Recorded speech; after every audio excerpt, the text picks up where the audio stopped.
Hello दोस्तों, 28 नवंबर से लॉजिशियल solution का आईपीओ ओपन होने जा रहा है। आज हम इस कंपनी का फाइनेंशियल और फंडामेंटल एनालिसिस करेंगे। सबसे पहले हम इस आईपीओ का टाइमलाइन देख लेते हैं। ये आईपीओ 28 नवंबर को ओपन हो रहा है, 2 दिसंबर को क्लोज हो जाएगा। इसके शेयर हमारे डीमेट अकाउंट में 3 दिसंबर 2025 को अलॉट हो जाएंगे और ये कंपनी 5 दिसंबर 2025 को शेयर मार्केट में लिस्ट करेगी। इसके ग्रे मार्केट प्रीमियम की बात करें तो 28 नवंबर को 20.7% का चल रहा है। यदि रुपीस टर्म में देखें तो 40 रुपये का चल रहा है। यदि ग्रे मार्केट प्रीमियम में कोई भी चेंजेस आता है तो मैं अपने टेलीग्राम चैनल पे अपडेट कर दूंगा, जिसका लिंक मैंने डिस्क्रिप्शन बॉक्स में दे रखा है। अब हम कंपनी डिटेल देख लेते हैं। ये कंपनी जुलाई 2011 में इनकॉर्पोरेट हो गई थी, मतलब कि इस कंपनी को काम करते हुए 14 साल हो गए हैं। Logicial solution software development company है जो कि end to end custom technology solution startup और इंटरप्राइजेज को प्रोवाइड कराती है अराउंड द वर्ल्ड। ये कंपनी स्टार्टअप के बिजनेस आइडियाज़ को हाई परफॉर्मेंस डिजिटल प्लेटफॉर्म में बदल देती है। इनके कामों की बात करें तो cloud engineering, application development, UX design है। 31 अक्टूबर 2025 के अनुसार इस कंपनी के पास 107 परमानेंट एम्प्लॉई थे। अब हम इस कंपनी का कस्टमर वाइज रेवेन्यू देख लेते हैं। फाइनेंशियल ईयर 2024-25 में टॉप कस्टमर से इस कंपनी का 62.3% रेवेन्यू जनरेट हुआ है। टॉप 5 कस्टमर से 86.22% रेवेन्यू जनरेट हुआ है और अपने टॉप 10 कस्टमर से ये कंपनी 99.10% रेवेन्यू जनरेट करी है। मतलब कि इस कंपनी के पास टॉप 10 कस्टमर से ही अपना 100% के करीब रेवेन्यू जनरेट हो जा रहा है। जोग्राफी वाइज रेवेन्यू की बात करें तो यूनाइटेड स्टेट ऑफ अमेरिका से फाइनेंशियल ईयर 2024-25 में 96.48% रेवेन्यू जनरेट हुआ है और कनाडा से इस कंपनी का 3.52% रेवेन्यू जनरेट हुआ है। मतलब कि इस कंपनी का पिछले फाइनेंशियल ईयर में 100% revenue United state of America और कनाडा से हो गया है, जबकि पिछले फाइनेंशियल ईयर में इस कंपनी का यूके से भी 0.40% और 1.40% रेवेन्यू जनरेट होता था। लेकिन इस कंपनी का इस फाइनेंशियल ईयर में कोई भी रेवेन्यू यूके से नहीं आया है। अब हम इस कंपनी का इंडस्ट्री वाइज रेवेन्यू देखें तो होम इम्प्रूवमेंट एंड कंस्ट्रक्शन से फाइनेंशियल ईयर 2024-25 में 69.4% रेवेन्यू जनरेट हुआ है। एनर्जी से 4.91% रेवेन्यू जनरेट हुआ है। मार्केटिंग टेक से 6.88%, एआईएन सॉफ्टवेयर डेवलपमेंट से 6.78%, रियल एस्टेट से 3.47%, रिटेल से 5.54%, सॉफ्टवेयर कंसल्टिंग से 2.4% रेवेन्यू जनरेट हुआ है।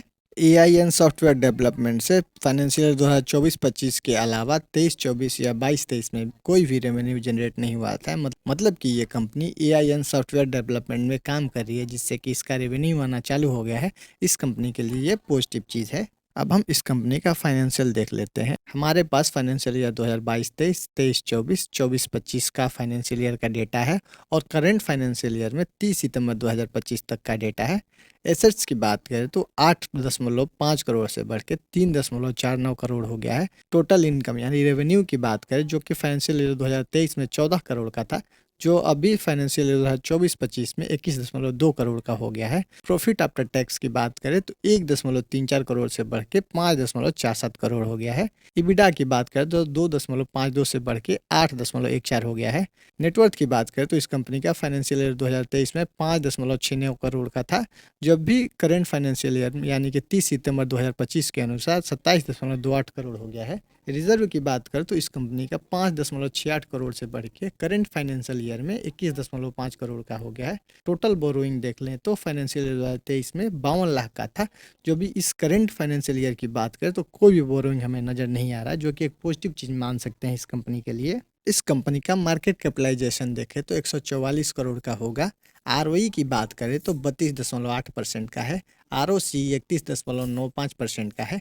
डेप्ट टू इक्विटी की बात करें तो हमने देखा कि इस कंपनी के पास कोई भी डेप्ट नहीं है, जो कि एक पॉजिटिव चीज़ है और डेप्ट टू इक्विटी इस कंपनी का ओबीएस जीरो होगा। रिटर्न ऑन नेटवर्थ की बात करें तो 32.8% का है। पैट मार्जिन की बात करें तो 26.19% का है। इबिडा मार्जिन इस कंपनी का 38.9% का है। प्राइस टू बुक वैल्यू की बात करें तो 4.70 का है। अर्निंग पर शेयर की बात करें तो पोस्ट आईपीओ इस कंपनी का 9.52 रुपये होगा। प्राइस टू अर्निंग इस कंपनी का पोस्ट आईपीओ 20.27 का होगा। इस कंपनी ने अपने पीयर्स किसी भी कंपनी को नहीं रखा है। अब हम इस कंपनी का आईपीओ डिटेल देख लेते हैं। फेस वैल्यू इस कंपनी का 10 रुपये पर शेयर का है। इशू प्राइस बैंड 183 से लेके 193 रुपये पर शेयर का है। लॉट साइज 600 शेयर का होगा।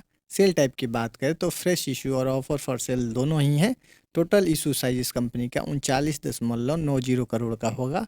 मार्केट मेकर के लिए इन्होंने 2 करोड़ रिजर्व रखा है। फ्रेश इशू की बात करें तो 30.7 करोड़ का है। ऑफर फॉर सेल इस कंपनी का 7.2 करोड़ का है। ये कंपनी BSE पे लिस्ट करेगी। आईपीओ के लॉट साइज़ की बात करें तो इंडिविजुअल इन्वेस्टर मिनिमम 2 लॉट यानी कि 1200 शेयर के लिए अप्लाई कर सकते हैं, जिसका वैल्यू होगा 2,31,600 रुपये। स्मॉल HNI मिनिमम 3 लॉट यानी कि 1800 शेयर के लिए अप्लाई कर सकते हैं, जिसका वैल्यू होगा 3,47,400 रुपये। बिग HNI 9 लॉट यानी कि 5400 शेयर के लिए अप्लाई कर सकते हैं, जिसका वैल्यू होगा 10,42,200 रुपये। प्रोमोटर्स की होल्डिंग पोस्ट IPO 59% की हो जाएगी। IPO रिजर्वेशन की बात करें तो मार्केट मेकर के लिए इन्होंने 5% शेयर रिजर्व रखा है। QIB के लिए इन्होंने 4.85% शेयर रिजर्व रखा है। QIB को ये थोड़ा ज़्यादा शेयर रिजर्व रखते तो शेयर के लिए लॉन्ग टर्म में ठीक ठाक होता। NII के लिए इन्होंने 44.9% शेयर रिजर्व रखा है और रिटेलर को ये 45.2% शेयर ऑफर कर रहे हैं। अब हम IPO ऑब्जेक्टिव देख लेते हैं, मतलब कि ये कंपनी जो 39.9 करोड़ शेयर मार्केट से उठा रही है उस पैसे का क्या करेगी। 1.86 करोड़ का इस्तेमाल ये फिजिकल इंफ्रास्ट्रक्चर को अपग्रेड करने में करेंगे। 15.28 करोड़ का इस्तेमाल ये human resource and product development में यूज़ करेंगे इन्वेस्ट करके। 4.17 करोड़ का इस्तेमाल ये IT इंफ्रास्ट्रक्चर अपग्रेड करने में करेंगे। 2.5 करोड़ का इस्तेमाल ये मार्केटिंग के लिए करेंगे।